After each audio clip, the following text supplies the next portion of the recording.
하나님 주시는 말씀 같이 보겠습니다.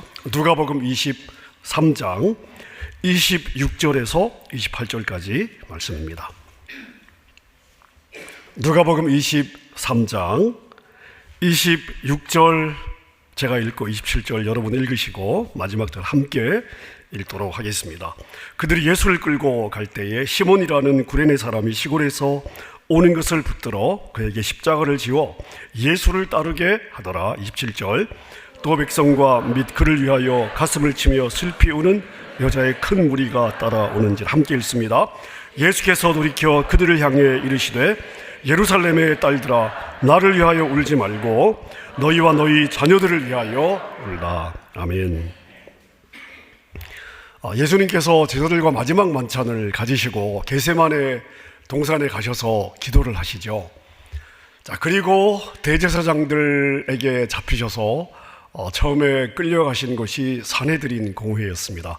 이대 종교 지도자들, 원래 새벽에 신문을 하면 안 되는데 새벽에 급하니까 새벽에 신문을 하죠.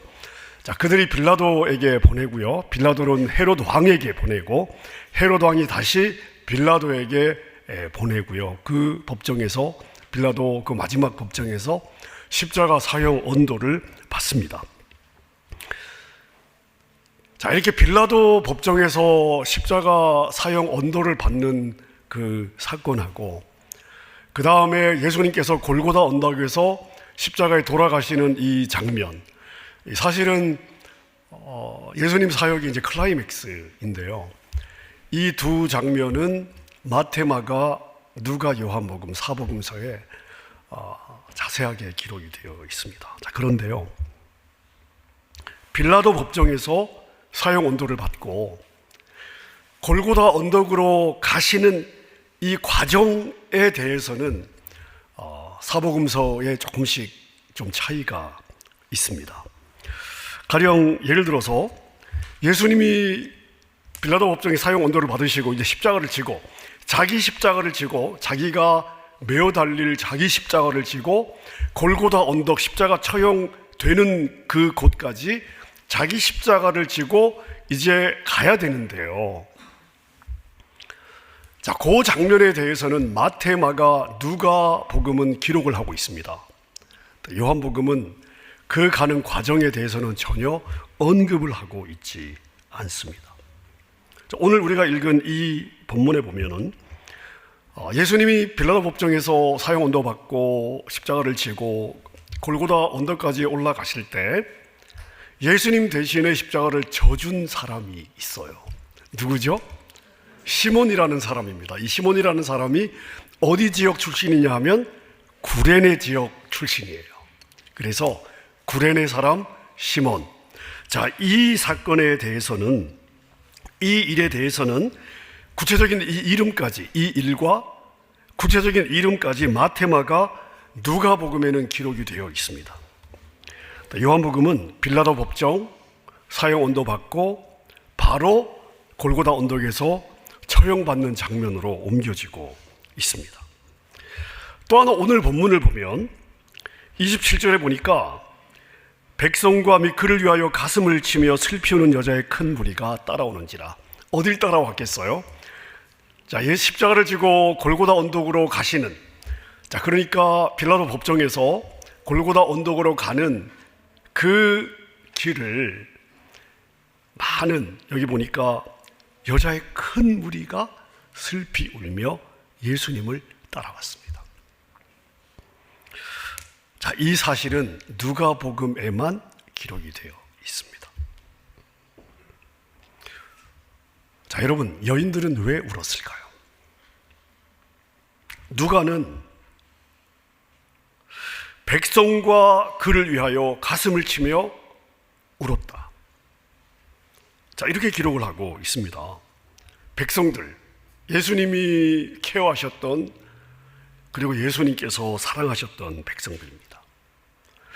자, 목자 잃은 백성들을 생각하며 울었을까요? 아마 그랬을 것 같습니다. 그는 당연히 예수님이었겠죠. 이 여인들은 예수님을 생각하면서 지금 슬피 울며 큰 무리의 여인들이 예수님의 뒤를 따라가고 있습니다. 사실 예수님의 죽음은 굉장히 억울한 죽음입니다. 무슨 잘못을 했습니까? 사형 언도를 받았습니다. 몇 살이에요? 33살밖에 되지 않은 청년입니다. 죄를 지어 죄에 대한 대가를 치르는 죽음이 아니죠. 더군다나 예수님의 사역을 통해 회복된 수많은 사람들이 있습니다. 예수님의 사랑을 받았던 사람들이 있고, 예수님 치유 때문에 가족 중에 누군가가 치유받은, 불치병으로부터 귀신 들림으로부터 고침을 받은 가족들이 있을 것입니다. 자, 그들이 예수님이 지고 가는 그 십자가 뒤를 따라가며 슬피 울고 애통해 했습니다. 자, 근데 예수님께서는 자기를 위해서, 자신의 죽음을 위해서 울고 있는 이 여인들을 향해서 뭐라고 말씀을 하시냐면, 울지 마라, 울지 마라. 근데 울지 말라고 하실 뿐만 아니라 한마디를 더 덧붙이시죠. 28절에 보니까 예수께서 자기를 따라오는 그 여인들에게 돌이켜 그들을 향해서 뭐라고 말씀하십니까? 예루살렘의 딸들아, 나를 위해서 울지 말고 너희와 너희 자녀를 위해서 울어라. 너희는 내가 죽는 것 때문에 마음이 아파서 울지만, 하지만 너희는 너희와 너희 자녀를 위해서 우는 것이 맞다 라고 말씀을 하신 것입니다. 여러분, 이 예수님의 말을 현장에서 들었던 사람들은요, 이 예수님의 말씀을 어떻게 받았을까요? 어떤 말씀으로 받으셨을까요? 예수님이 지금 끝까지 우리를 위로하시는구나, 아마 이렇게 받았을 것 같습니다. 자, 그러나 조금 세월이 지난 후에 비로소 이 말씀의 의미가 무엇인지를 알게 되죠. 예수님이 왜 너희와 너희 자녀들을 위해서 울라고 하셨는지 조금 세월이 지난 후에 비로소 알게 됩니다. 예수님은 지금 미래 어떤 시점에서 너희와 너희 자녀들이 받게 될 고통이 지금 내가 받게 될 이 십자가의 죽음의 고통과 비교가 되지 않을 것이다. 지금 나의 고통보다 너희가 받게 될 고통이 훨씬 더 클 것이기 때문에 나를 위해 울지 말고 너희와 너희 자녀들을 위해서 울으라고 하셨던 거죠. 여러분, 당시 십자가 처형은 로마가 죄인들에게 시행하는 많은 사형 방법 중에서도요, 가장 잔인한 사형 방법이었습니다. 왜냐하면 너무나 고통이 컸기 때문에. 금방 죽는 게 아니에요. 나무에 매달려서, 그것도 못에. 여러분, 그런데 그들이 받을, 예수님을 따르는 이들이 받을 고통이 얼마나 컸으면 이 가장 잔인한 십자가 사형을 앞두고 있는 예수님께서 나를 위해 울지 말고 너희와 너희 자녀들을 위해서 울으라고 하셨을까요? 자, 예수님께서 죽으신 때로부터 약 37년 후죠. 주후 70년에 어떤 일이 있습니까? 자, 예루살렘의 열심당원들이 반란을 일으키죠. 지옥 같은 전쟁이 일어났습니다. 로마에 의해서 완전히 점령을 당하게 되죠. 여러분, 이 전쟁은 예수님께서 너희를 위해서 울라고 하셨을 충분한 이유가 있는 정말 끔찍하고 참혹한 전쟁이었습니다. 자, 이 전쟁에 대해서 구체적인 내용이 자세하게 기록이 되어 있어요. 그 전쟁에 직접 참석했던 역사가 요세푸스에 의해서, 요세푸스의 책이요, 이렇게 두꺼운데 가장 짧은 버전도 3권이나 있습니다. 그 당시의 일을 기록하고 있어요. 당시 유대 땅은 로마의 통치를 받고 있었죠. 로마의 식민지였습니다. 유대인들이 반란과 폭동을 일으켰어요.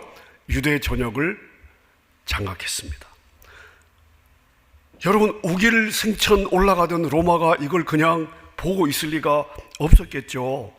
주 70년 봄에 로마의 장군이었던 타이터스 장군이 엄청난 대군을 이끌고 예루살렘을 완전히 포위했습니다. 사람도 드나들 수 없었고 어떤 물자도 드나들 수가 없었습니다. 자, 어떻게 되었을까요? 성 안에는 굶주리는 사람, 그래서 굶어 죽는 사람들이 점점 늘어나기 시작했고요. 하루에 수백 구씩 굶어 죽는 사람의 시체를 성 밖으로 던져서 그 성벽 밑에는요, 시체가 산처럼 쌓였다, 그렇게 기록하고 있습니다. 그 썩는 악취가 예루살렘 성 전체에 진동을 했습니다. 식량이 떨어지면서 성 안의 상황들이 점점 더 심각해졌는데요, 사람들이 너나 할 것 없이 다 그 선량했던 사람들이 다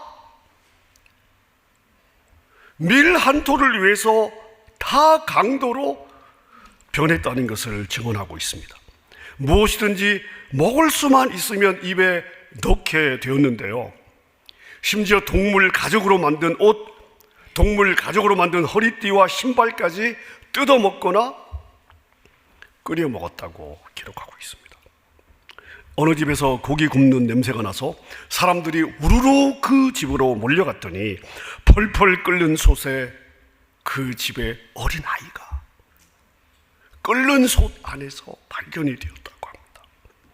여러분, 예루살렘은 이런 상황에서도 무려 완전 포위된 상황에서, 어떤 물자도 드나들 수 없는 상황에서도 예루살렘은 무려 5개월을 버티다가 70년 초에, 7월 초에 함락이 되었습니다. 여러분, 당시 예루살렘에 있던 사람들 가운데 로마군에게 포로로 잡힌 사람이 9만 7천 명, 한 10만 명 조금 안 되죠. 거의 한 10만 명 정도가 포로로 잡혔는데요, 사망자가 몇 명인지 아십니까? 110만 명이었다고 합니다. 요세푸스의 증언이에요. 여러분, 당시 인구로 100만 명 생각해 보십시오. 100만 명이 이 전쟁으로 죽임을 당했습니다. 아름답고 찬란한 예루살렘 성 다 파괴되었고요, 그리고 헤롯이 지은 성전 다 파괴가 되었습니다. 예수님을 잔인하게 죽였던 예루살렘은 이렇게 심판을 받은 것입니다. 여러분, 왜 예수님께서 너희와 너희 자녀를 위하여 울라고 하셨을까요? 임박한 예루살렘 위에 드리운 심판의 검은 구름을 보셨기 때문이죠. 자, 여러분, 그렇다면 예수님이 우리를 위해서 십자가에서 죽임을 당한 이 금요일, 우리는 죽임당한 예수님을 위해서 슬퍼해야 되겠습니까? 여러분, 그럴 필요가 없습니다. 예수님은 이미 죽음을 이기시고요, 승천하셨습니다. 우리는 예수님의 고난과 죽음을 볼 때마다 우리를 볼 수 있어야 돼요. 예수님이 왜 자기를 위하여 슬피 우는 그 수많은 여인들에게 나를 위해서 울 필요가 없다, 너희와 너희의 자녀들을 위해서 울어야 된다 라고 말씀을 하셨는지, 여러분, 그 예수님의 말씀은요, 지금 정확하게 우리를 위해 주시는 말씀으로 우리가 볼 수 있는 눈이 있어야 됩니다. 여러분, 우리는요, 우리와 우리 자녀들을 위해서 울어야 돼요. 여러분, 하나님은 이 땅의 통치자이시죠. 이 땅을 만드신 분이십니다. 주인이세요.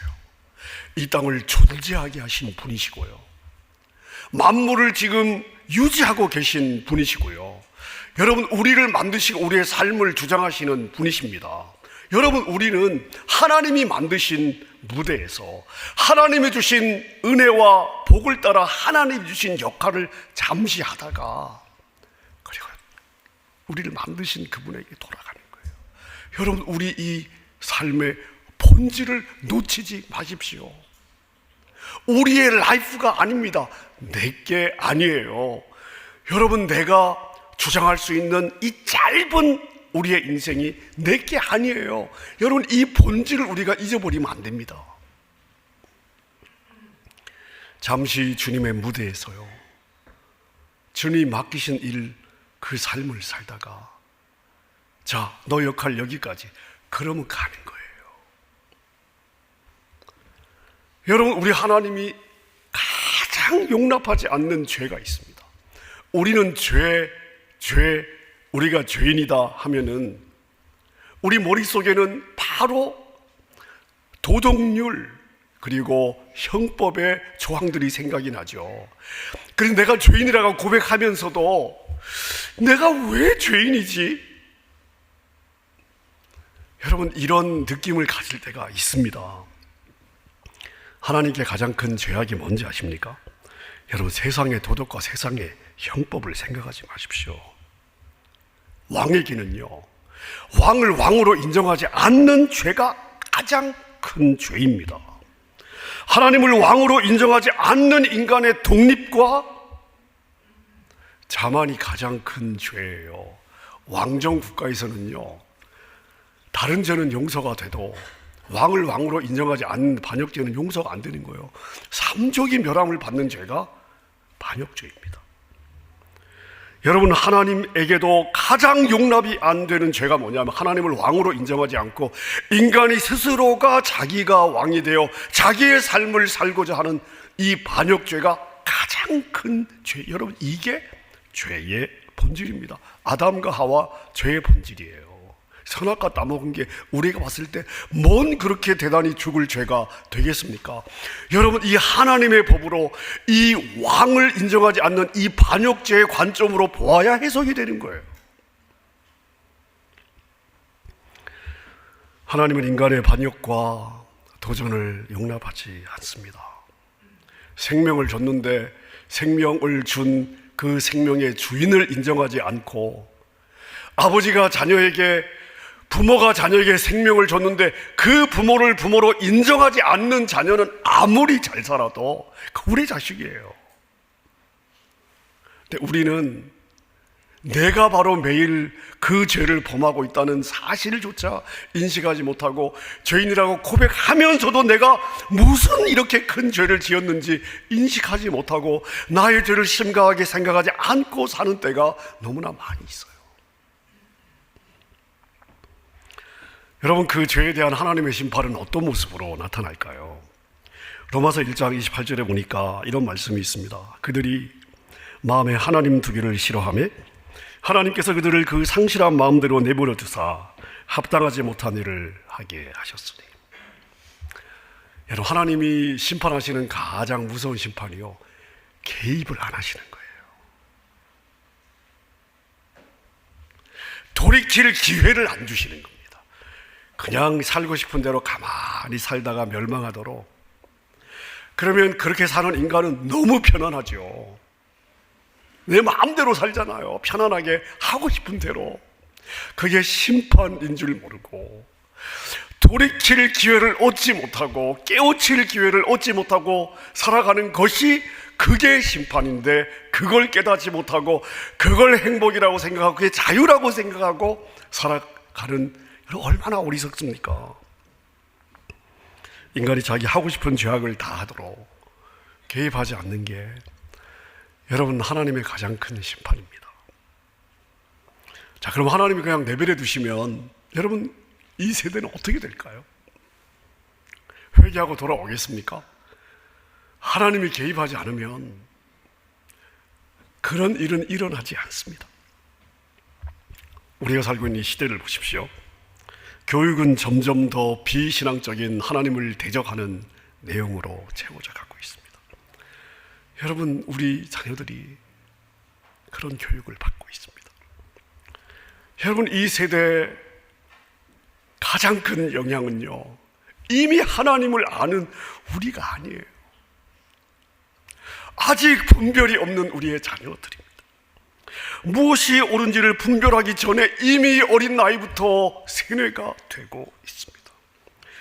이미 그런 상황들이 진행이 되고 있습니다. 더 이상 방치하면 여러분, 부모가 손대기 어렵습니다. 여러분이 자녀들하고 접하는 시간은요, 아주 찰나예요. 순간입니다. 우리의 자녀들은 일주일에 최소한 5일에 아침부터 오후까지 교육을 받고 여러분이 그 정도의 시간으로 여러분의 자녀들을 그렇게 체계적으로 교육할 수 있겠습니까? 예수님이 예루살렘의 임할 심판을 보시면서 너희와 너희 자녀들을 위해서 울라고 하셨잖아요. 당시 죽음을 당한 110만 명 가운데 여자와 아이들이 4분의 3이 넘었다고 기록하고 있습니다. 여러분, 그 자녀들에게 무슨 죄가 있습니까? 예수님을 십자가에 못 박은 부모들의 무지와 그 불신앙의 대가를 치른 거예요. 예수님은 이 일이 일어날 것을 아셨고 경고하신 겁니다. 여러분, 이 세대가 우리의 눈앞에서 이 왕 되신 하나님을 날마다 점점 더 심각하게 능멸하고 있습니다. 이걸 느끼고 있으십니까? 이게 얼마나 심각한 일인지를 생각하십니까?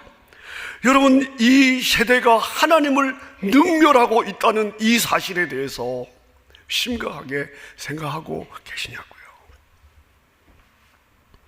최근 미국의 한 목사님이 쓰신 칼럼을 읽었는데요, 이분이 이렇게 쓰셨어요.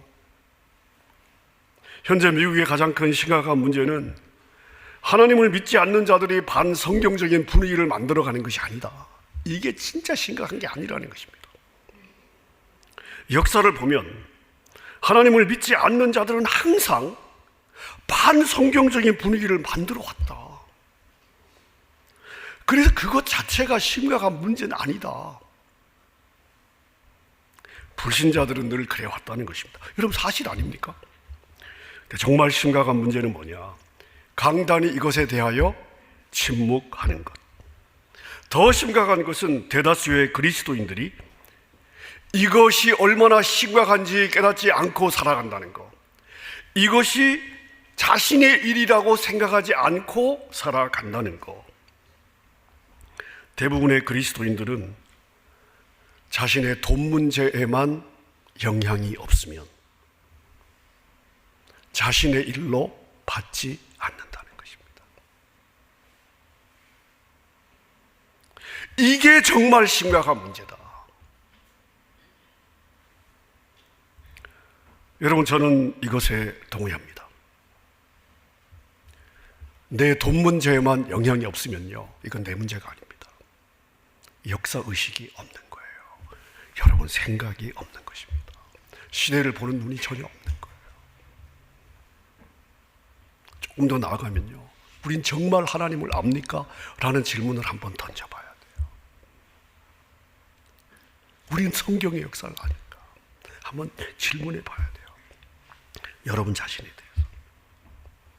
제가 지난주에 한 미국 목사님의 유튜브를 보게 되었는데요, 이 목사님은 독일 나치 시대의 교회를 연구하셔서 약 600페이지 정도의 논문을 쓰신 분입니다. 이 목사님의 주장에 의하면 현재 미국 교회는 1930년 초 독일 교회와 너무 비슷하답니다. 히틀러의 나치가 정권을 잡던 초기에 교회는 나치가 주장하는 방향에 대해서 이건 좀 아닌데 라고 생각을 했다는 거예요. 하지만 교회가 직접적인 해를 받지 않았기 때문에 그냥 그건 내가 관여할 일이 아니라고 생각했다는 것입니다. 당시 독일에서 이 나치에 대항할 수 있는 연합된 힘을 가진 그룹은 교회밖에 없었는데 교회는 방관했고 내 일이 아니라고. 그 사이에 나치는 권력을 장악한 것입니다. 일단 권력을 장악한 나치는 권력을 장악했을 때 교회를 무자비하게 핍박하고 교회를 무력화시켰습니다.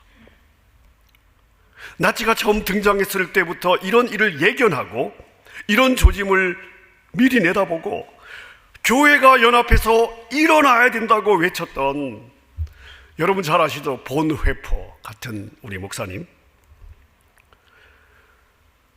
교회가 거들떠보지도 않는 사이에 나치에 의해서 순교를 당하시죠. 교회가 정신을 차렸을 때는요, 이미 늦었습니다. 여러분, 미국을 보세요.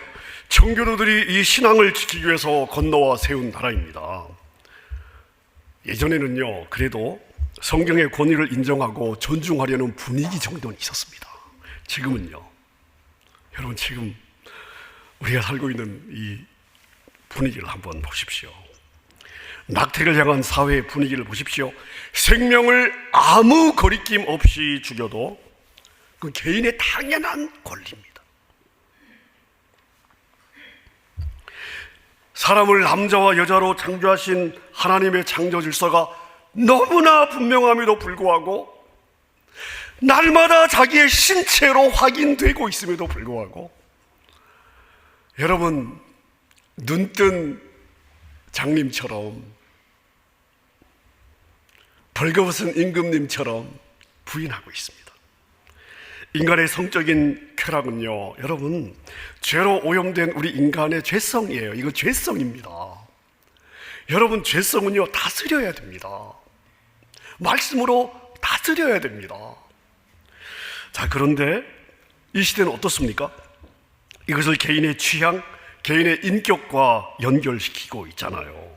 그래서 개인의 취향, 한 개인이 가진 성적 지향성, 나는 이 부분에 성적인 어떤 만족이 있어, 한 개인의 성적 취향성은 존중해야 되는 거 아니냐, 자, 이렇게 가르치고 있습니다.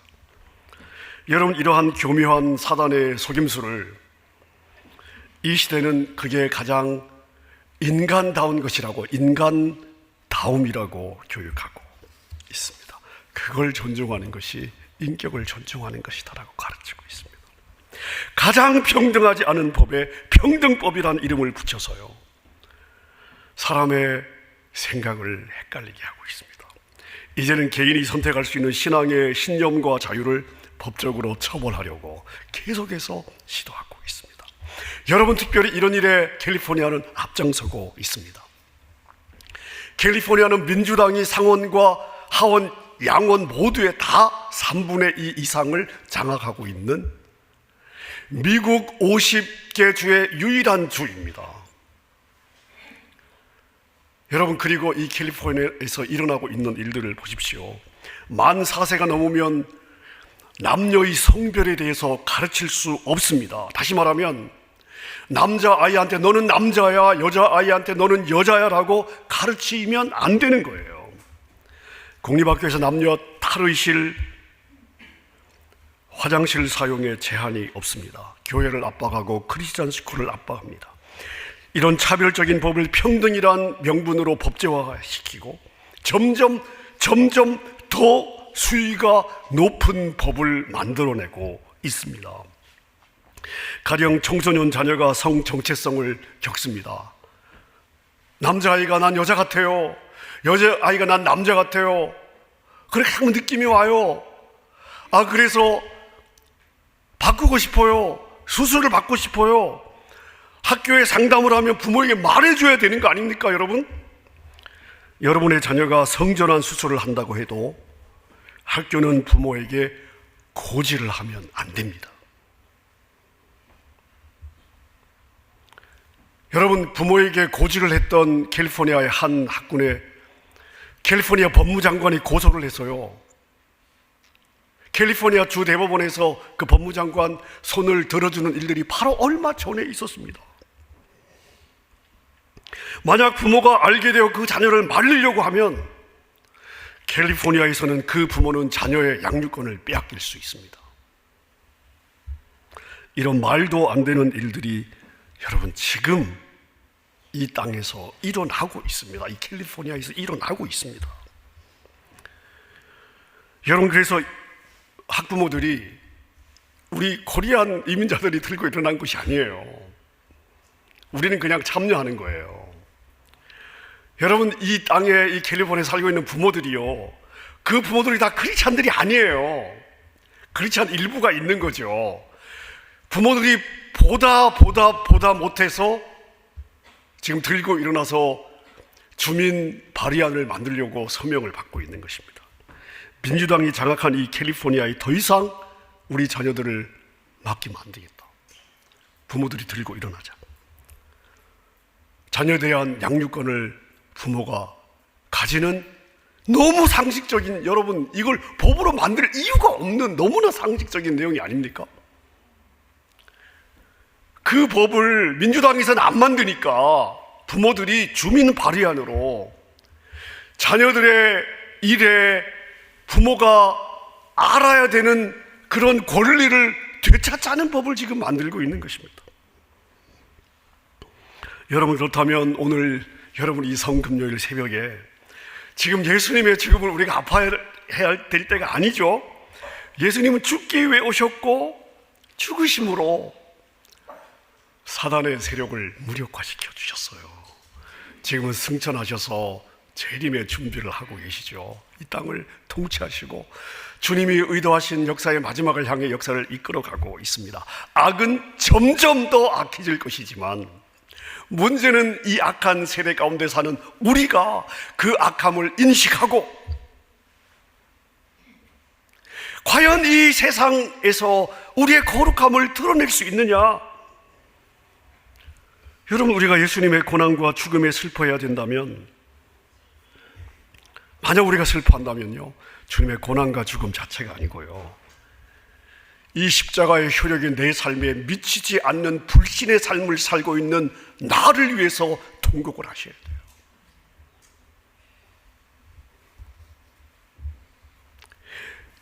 내가 믿는다고 하지만 믿는 대로 살지 않고 세상과 타협해서 심판을 부르는, 세상과 섞여 심판을 부르는 내 자신의 불신을 위해서 울어야 되는 거예요. 믿는다고 하면서 실제 자녀들에게는 여러분 세상의 가치만 강조하고 있지 않습니까?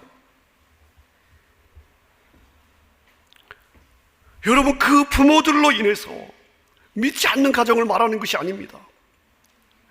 믿는다고 하는 가정의 부모들이 자녀들에게 세상의 가치만 넣어주잖아요.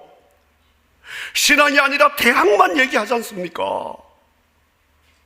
주님을 배울 수 있는 시간 다 까버리고,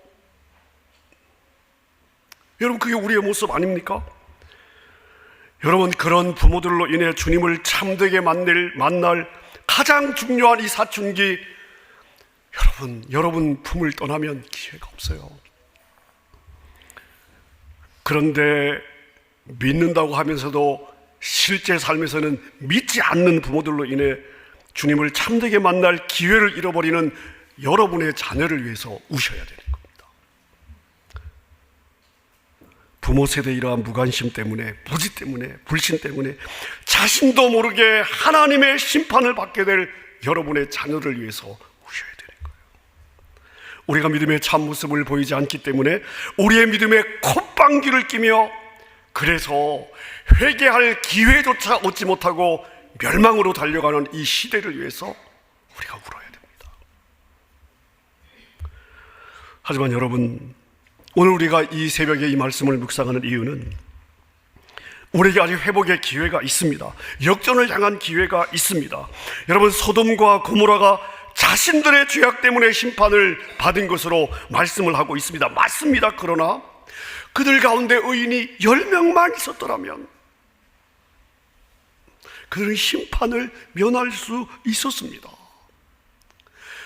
소돔과 고모라에는 의인 10명이 없었습니다. 그 성읍에 의인 10명이 없었습니다.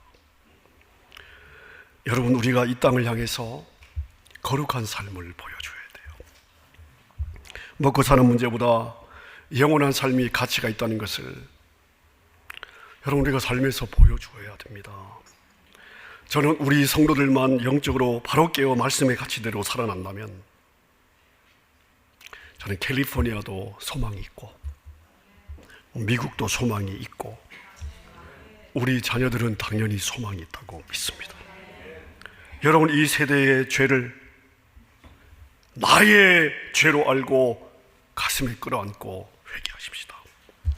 우리가 회개하면 하나님은 이 땅과 이 세대를 불쌍히 여겨 주십니다.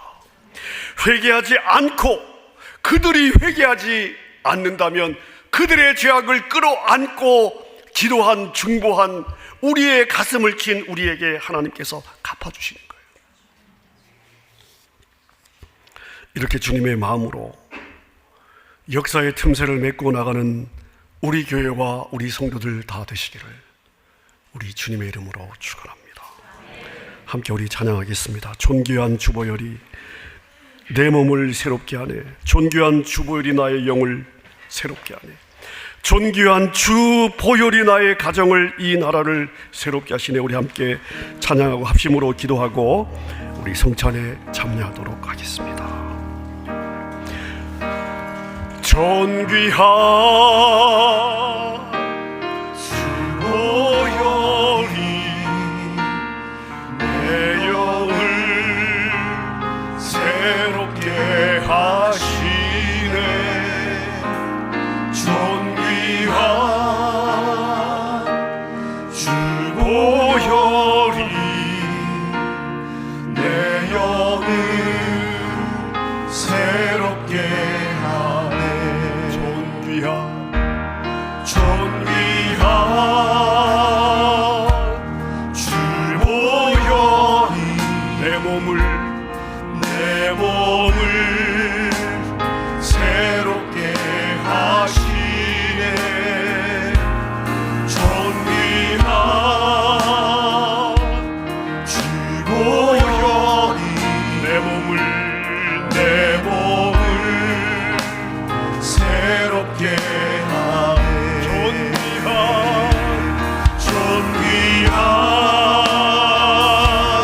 주 보혈이 내 가정